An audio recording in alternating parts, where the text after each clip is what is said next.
তোমার আম্মা, ঠিক কিনা কন?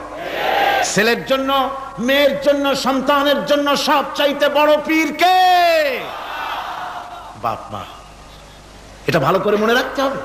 আপনার মৌলানা সাহেবদের দোয়া, পীর সাহেবদের দোয়া কবুল হতেও পারে, নাও হতে পারে। 50-50 সম্ভাবনাও আছে, আবার সম্ভাবনা নাই। কিন্তু মা বাবার দোয়া কবুল হবে 100% সিউরিটি রয়েছে। রাসূলুল্লাহ বলেছেন 3 জনের দোয়া কবুল হবে, মুস্তাজাবুদ দাওয়াত। কয়জনের দোয়া কবুল হবে? আল্লাহ রাব্বুল আলামিনের হাবিব বলেন 3 জনের দোয়া কবুল হবে আল্লাহর দরবারে। তার মধ্যে একজন হলেন মাজলুম ব্যক্তি, যে ব্যক্তি অত্যাচারিত, যে ব্যক্তি মুসাফির, প্রবাসী, তার দোয়া কবুল হবে। আর মা বাপ যদি সন্তানের জন্য দোয়া করে, ওই দোয়া আল্লাহ রাব্বুল আলামিনের দরবারে মঞ্জুর হয়ে যায়। আল্লাহ রাব্বুল আলামিন মা বাপ সম্পর্কে বলেন